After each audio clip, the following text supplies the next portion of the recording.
Salam properti, saya Rizka Martina, CEO and founder Hekalen. Saat ini saya kembali berbagi mengenai hal-hal di dunia bisnis developer properti atau di dunia bisnis kepemimpinan ataupun motivasi. Nah, saat ini Bapak Ibu saya akan berbagi untuk menjawab pertanyaan yang sebelumnya, sebelum konten pembicaraan ini Bapak Ibu sudah baca ada dua pertanyaan. Yang pertama, di dalam vlog saya ada satu vlog saya membuat dengan judul cara mendapat modal developer properti dari bank. Kira-kira seperti itulah. Kalau katanya agak kebalik-balik ya intinya sama, bagaimana developer properti mendapat modal dari bank, part yang pertama. Nah, jadi kalau kita lihat di vlog saya itu ada yang tanya, Bu Rizka, kalau kita punya pinjaman sedang berjalan misalnya di bank lain, bisa nggak dapat modal dari bank yang sesuai saya sampaikan di vlog itu? Nah, maka di sini saya akan berbagi. Kemudian pertanyaan kedua juga yang ditampilkan sebelum pembicaraan ini ditanyakan, kalau pernah orang pihak lain menggunakan nama kita untuk kredit ke bank atau pinjam ke bank dan dia tidak melanjutkan membayar pinjaman itu, bagaimana dengan kita ini? Bisa nggak dapat modal pinjaman? Baiklah Bapak Ibu, di sini saya akan berbagi pertama kali adalah mengenai istilah-istilah supaya kita sepemahaman. Nah, kalau saya menyampaikannya itu bukan apa ya, bukan pinjaman ya, tapi kredit. Apa itu kredit? Kalau Bapak Ibu lihat di rekening Bapak Ibu kan kita bisa lihat itu debit kredit, debit uang keluar, kredit uang masuk. Jadi uang masuk ini sumbernya dari mana? Macam-macam. Ada yang kalau karyawan dari gaji atau dari pinjaman orang atau misalnya dari penjualan kalau dia sales atau dari bank sebagai modal. Yang sekarang kita bahas adalah bagaimana kredit dari modal bank itu. Nah, jadi di sini juga saya mengajak kalau memang ada praktisi-praktisi bisnis finance. Jadi kalau kita bicara kredit perbankan, kita bicara memang finance atau keuangan. Jadi kalau memang ada yang perlu dikoreksi, boleh pemilik bisnis perbankan ataupun praktisi-praktisi bisnis finance atau perbankan boleh mengkritisi. Saya juga terbuka untuk saling berbagi ilmu. Bukan berarti saya di sini berbicara maka saya yang paling tahu, tidak seperti itu. Kebetulan juga kenapa saya agak concern di finance ini, selain memiliki bisnis developer properti, bisnis properti ini macam-macam. Ada dia sebagai agent properti atau sales jual beli sewa properti. Ada juga di properti dia sebagai apa? Legal, sebagai apa? Notaris PPAT, banyak bisnis dalam developer properti. Dan saya sebagai praktisi developer properti atau di proyek namanya landlord, pemilik tanahnya. Jadi selain saya punya bisnis developer properti atau real estate developer, saya juga memiliki sedang mendirikan bisnis finance. Apa itu bisnis finance yang saya dirikan? Yaitu koperasi simpan pinjam. Nah, saya tidak mengabaikan bisnis saya yang berjalan di developer property. Jadi kenapa saya dirikan bisnis finance ini? Karena saya sempat men-take over proyek-proyek mangkrak waktu itu, yang mangkrak secara fisik maupun secara kredit macet. Saya take over kredit macetnya, ada juga proyek developer property yang saya take over secara fisiknya, tetapi secara legal kita menggunakan akta-akta kuasa. Nah, kenapa? Karena kreditnya masih terhutang di bank, masih jalan. Jadi saya melanjutkan waktu itu, jadi secara legal kita kondisikan begitu, supaya tidak ada aturan-aturan yang dilanggar pada waktu saya mengakuisisi proyek mangkrak itu. Nah, jadi Bapak Ibu, dikarenakan saya sekarang ini juga mendirikan satu bisnis finance, di mana saya mulai dengan KSP, Koperasi Simpan Pinjam, arahnya adalah memiliki atau mendirikan perbankan. Seperti targetnya adalah bank-bank seperti yang ada sekarang. Kalau Bapak Ibu lihat bank BNI atau BTN, Bank Artagraha atau bank-bank sejenis itu, itulah target impian saya. Dan saya tidak khawatir apakah itu terlalu besar, bodoh amat. Orang yang punya impian tidak melihat apakah sanggup atau tidak. Yang penting apa yang bisa dikerjakan maksimal, kita kerjakan maksimal. Selebihnya biar langkah ini terus berjalan, jalan demi jalan, pintu demi pintu nanti akan mengikuti untuk terbuka.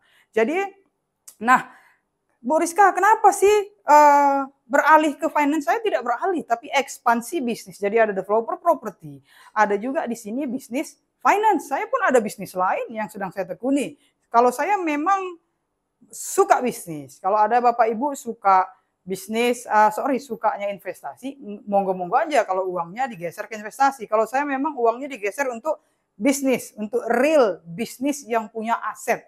Nah, jadi kalau ke investasi, menurut saya semua orang punya pandangan dan itu diperbolehkan, apakah ke kripto atau ke saham. Suatu saat juga saya berharap perusahaan saya masuk IPO. Nah, jadi saat ini saya sedang mengokohkan dulu fondasinya dan mendirikan dulu. Kalau memang kira-kira udah mulai kuat dirikan, kita maju IPO. Di situ saya pastinya akan membutuhkan Bapak Ibu untuk membeli saham saya. Jadi saya juga menghormati keputusan Bapak Ibu investasinya mau sebagai pebisnis atau sebagai investor.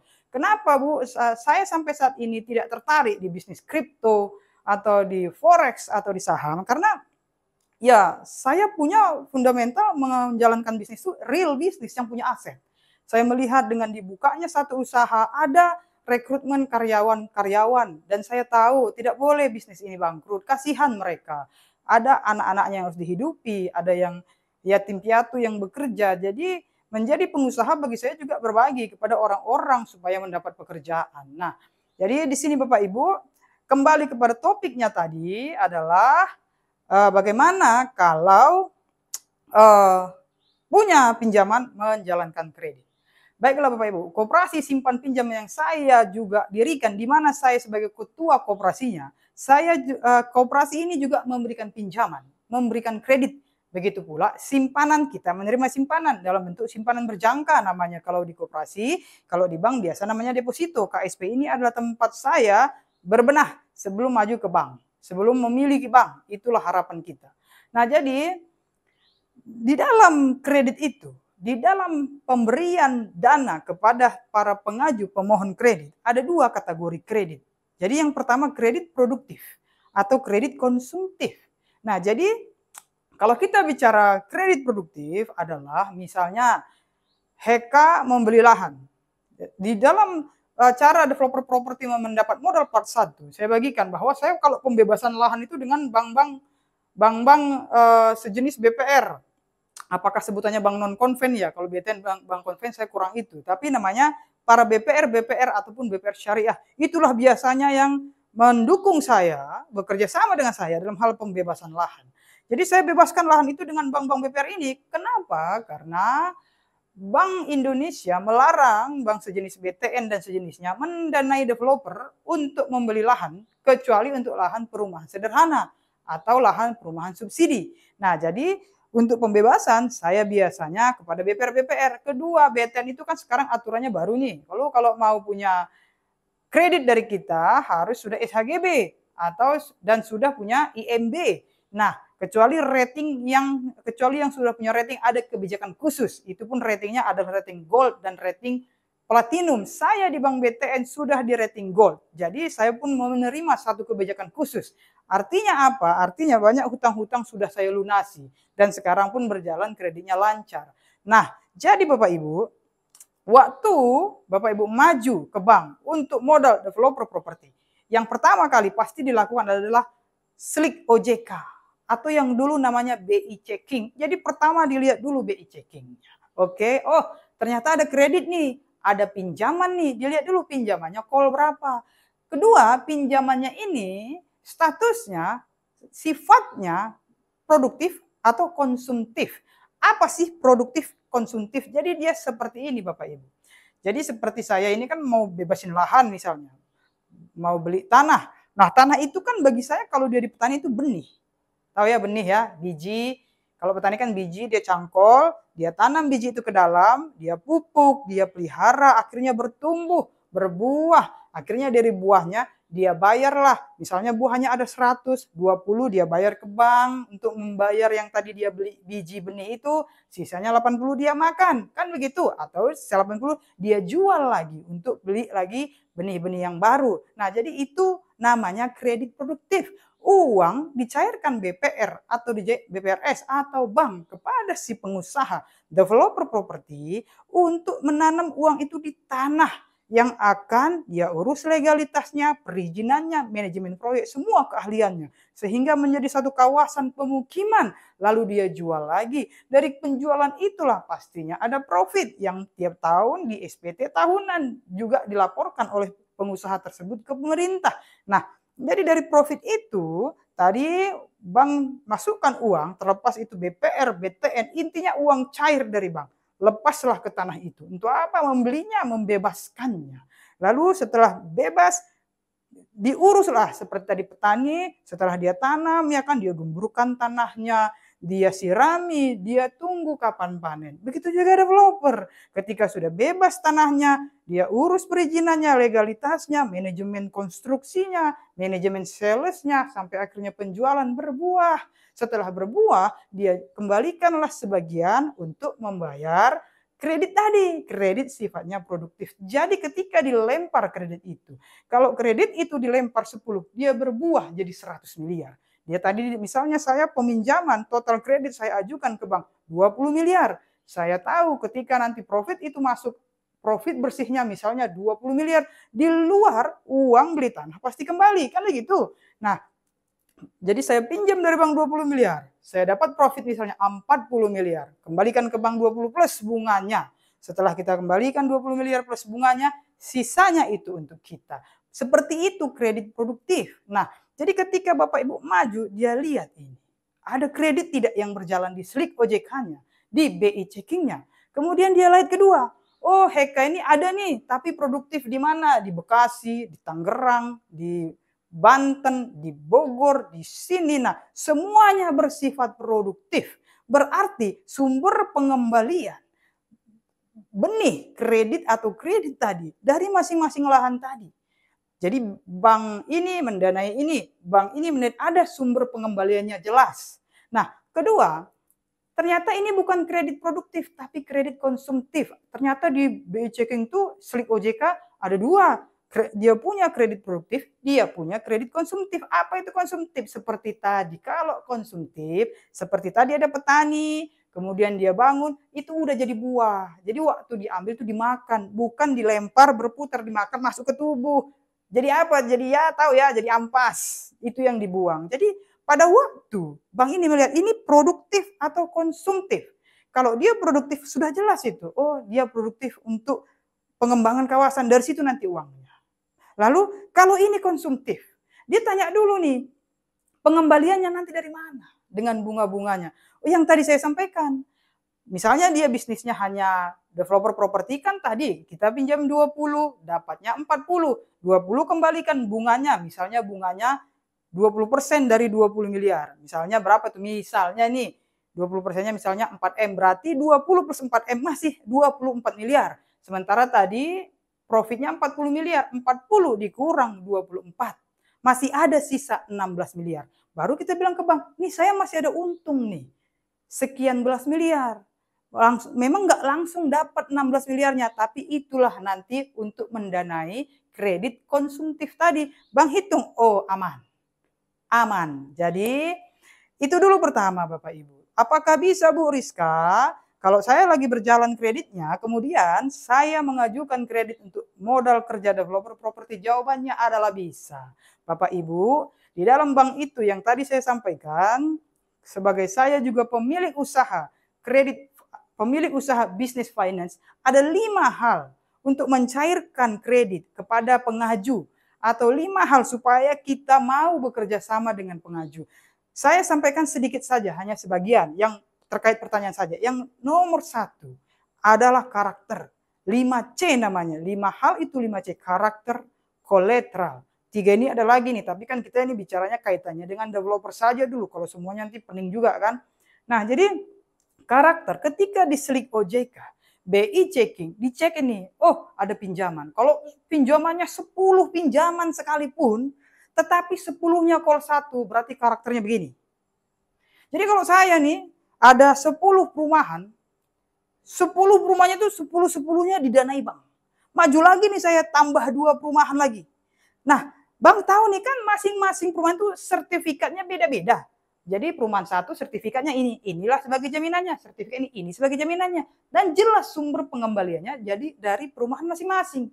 Kemudian kalau saya tambah lagi perumahan misalnya 2, saya maju lagi ke bank, saya lagi jalan nih, 10 lagi jalan, 4 sudah selesai, 6 lagi existing dan semuanya lancar. Maka dia itu tanda petik, wah ini indah ini barang bagus ini katanya nih. Kenapa? Karena 4 sudah lunas, 6 lagi jalan, 6-6-nya produktif, 6-6-nya call 1 lancar. Berarti yang 2 ini pun tidak usah diragukan. Karakternya si pengaju ini mampu mengelola hutang, mampu mengelola kredit dan bertanggung jawab melunasi. Itu akan disambut baik nanti Bapak Ibu itu. Jadi Bapak Ibu disambut baik bukan karena pakai cincin berlian yang harganya berapa. Bapak Ibu bukan disambut baik atau bisa kerja sama bukan karena naik mobil yang harganya miliaran. Tidak. Jadi sekalipun Bapak Ibu datang nih ya pakai sendal jepit, pertama kan kita pasti ya udahlah namanya mengajukan, ya kita respon. Pakai sendal jepit pun Bapak Ibu, ketika kasih semuanya, KTP, NPWP pengurus, kasih semuanya akta sama legalitas perusahaan dicek, cekin gila pinjamannya ada 10-20 semuanya lancar. Oke? Wah, itu walaupun tadi datang pakai sendal jepit, dia hubungi lagi kapan lagi ketemu, Bu? Kapan lagi Bu, direktur kami mau ketemu. Itulah the power of karakter. Mahal karakter itu dilihat oleh bank. Jadi Bapak Ibu, yang tadi bertanya, bisa nggak Bu? Cek BI checking Bapak Ibu. Lagi kredit itu, bagus tidak? Bu, tapi saya Bu, pernah call 2, call 3. Nah itu makanya, jujur, saya pernah call 2. Saya bilang, kenapa call 2 Bu? Lagi ada masalah waktu itu saya bilang. Masalah cash flow. Tapi call 2 saya itu hanya berapa bulan. Jadi kalau Bapak Ibu cek BI checking itu 5 tahun ke belakang kelihatan itu. Jadi 60 bulan ke belakang. Jadi kalau jadi 6 bulan itu ada puluhan kali itu kelihatan tuh. Bulan Januari, Februari, call berapa dia. Jadi pernah saya sempat itu 2 atau 3 bulan tuh call 2 habis itu lancar lagi. Nah jadi kita jujur, iya waktu itu ada masalah di cash flow. Kenapa? Konsumen saya waktu itu nggak jadi akad dan lain-lain. Nah jadi, oh ya namanya bisnis. Pengusaha finance pun, bisnis finance pun emang mereka itu semua kreditnya lancar. Mereka pun tahu ada waktunya kredit itu macet. Jadi memaklumi yang penting karakter, kembali ke karakter tadi. Dia berjuang lagi untuk mengembalikan. Jadi bukan menyerah angkat tangan, kan begitu. Nah akhirnya setelah kita jujur, akhirnya dicairkan juga kredit itu oleh bank. Nah jadi yang pertama kali karakter. Kalau memang Bapak Ibu BI checkingnya tidak bagus kan, tolong rapikan dulu lah. Bangun dulu karakter BI checking misalnya 6 bulan dulu karena rekening koran kalau pengusaha itu diminta 6 bulan ke belakang, kalau karyawan 3 bulan ke belakang. Rapikan dulu. Tunjukkan dulu kalau karakter Bapak Ibu ini bisa dipercaya, bisa untuk kerjasama. Oke? Kedua, satu tadi karakter. Kedua adalah kolateral. Apa itu kolateral? Adalah jaminan. Jadi kalau Bapak Ibu pun maju ke bank, mau minjam misalnya 20 miliar, aset Bapak Ibu setelah di appraisal. Nah, appraisal boleh dicek Google. Artinya adalah menilai nominal harga suatu properti. Bank Indonesia ataupun OJK mengizinkan bank untuk memberi kredit. Kalau bangunan dia bisa 70 sampai 90% dari nilai asetnya. Kalau tanah bisa 50% sampai 70%. Kalau Bapak Ibu bisa bagus, yang tadi karakternya mantap, mungkin bank itu berani 90%. Kenapa? Karakter itu mahal. Jadi walaupun Bapak Ibu mengajukan 20 miliar, tapi nilai aset itu waktu di appraisal ataupun dinilai, jadi ada namanya KJPP, bisa cek di Google, Kantor Jasa Penilai Properti. Sebagian bank mewajibkan harus nilainya dari KJPP. Namun sebagian bank dia KJPP internal, artinya mereka yang turun menilai, karena bank juga punya keahlian itu. Hanya bedanya kan sama-sama ahli, ini ada sertifikasi, ini tidak kan begitu saja. Jadi itu dulu pertama. Jadi cash flow, jadi karakter dan kolateral. Nah, banyak di lapangan. Dia itu kalau secara tampilan pengurus asosiasi. Kalau secara tampilan semuanya jago tampilan jago. Tetapi ketika dicek kolateralnya ternyata tanah belum dibebaskan. Banyak seperti itu. Oh, saya punya tanah ini 100 miliar. 100 miliar nilai appraisalnya. Saya ngajukan 20 miliar, pasti bank kasih lah itu kan ya. Pasti bank kasih lah itu kan tanah saya seperti ini. Enggak seperti itu Bapak Ibu. Kalau karakter Bapak Ibu nih mau langsung minjam 100M, dilihat BI checking gila.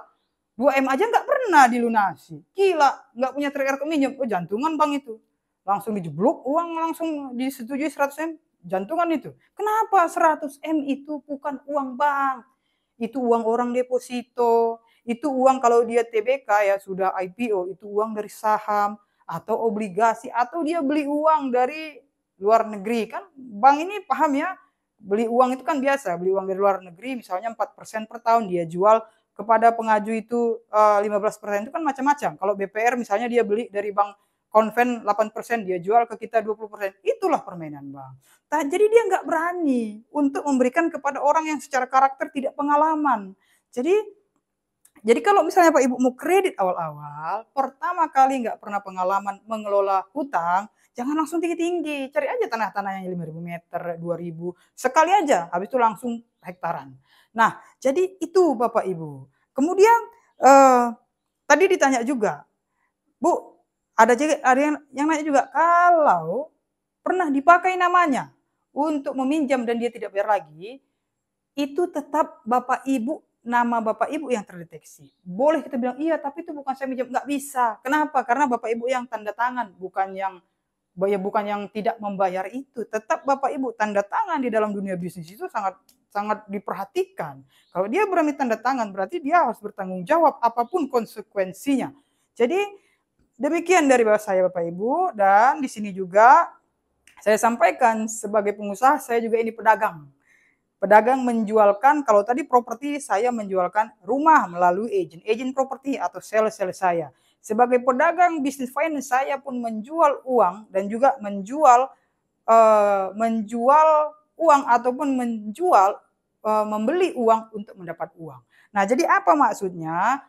KSP yang saya bangun ini memberikan kredit kepada Bapak Ibu apabila mau mengajukan, tentunya karena ini koperasi, bunganya di atas bunga bank konven pada umumnya. Kenapa? Kita pun kadang beli uang dari situ ataupun kita join dengan bank itu. Kedua, kita pun menampung dana simpanan berjangka yang juga kita putar menjadi pinjaman kepada pihak lain. Untuk itu maka bunganya lebih tinggi daripada bunga bank konven pada umumnya. Kenapa? Kita ini kan pastinya kan dalam bentuk badan usaha yang berbeda, kebijakannya pun berbeda. Jadi demikian dari saya Bapak Ibu, semoga ini bermanfaat. Silakan tanyakan kembali bila ada yang ingin tanya. Oh ya, kemudian saya sampaikan juga, saya tidak memiliki bisnis hanya developer properti dan finance. Ada bisnis yang lain. Jadi kalau lihat bisnis saya itu ada beberapa itu. Developer pun jalan, yang lain jalan. Jadi kalau ada yang bilang fokus bisnis dulu sekian tahun, kadang nggak seperti itu. Pada prakteknya si owner bebas memilih, betul kan? Kedua, ketika kita berjalan, kita ketemu orang-orang yang bisa dipercaya, orang-orang yang bisa kita andalkan, dan oleh karena permohonannya kita adakan bisnis baru. Ternyata dia membuktikan bisnis itu bisa dia jalankan. Oleh karena itu kadang seiring jalannya waktu, kita bertemu banyak pihak yang membuka pintu-pintu untuk bisnis lain. Nah, untuk itu jangan khawatir kalau mau ekspansi bisnis, tidak ada kendala dengan itu. Nah, hanya saja saya bukan tipe orang yang suka flexing, suka pamer-pamer bisnis ini, mobil ini. Enggak. Kalau pengusaha murni itu, sejauh saya bergaul ya dengan para developer-developer di Bank BTN, saya bergaul dengan mereka, kita malah nggak suka flexing. Kenapa? Kita fokus jualan, fokus pembebasan lahan, kemudian fokus misalnya buka resto, misalnya yang lain, kita fokus bisnis aja. Kita bingung tuh kalau ada yang flexing, itu biasanya yang baru, seperti dulu saya baru itu agak-agak sering flexing, sekarang tidak. Saya fokus ekspansi bisnis, jualan. Bagaimana pengembangan itu saja. Nah, jadi jangan heran kalau saya tampil sederhana, karena yang penting itu adalah laporan keuangan perusahaan. Yang penting itu bukan mobil McLaren, bukan mobil apa, enggak. The real pengusaha enggak butuh itu. Dia butuhnya adalah kejagoannya berputar uang di bisnis realnya. Jadi demikian dari saya Bapak Ibu, semoga ini bermanfaat dan banyak pengusaha-pengusaha lahir. Demikian dari saya. Salam properti, salam kemajuan.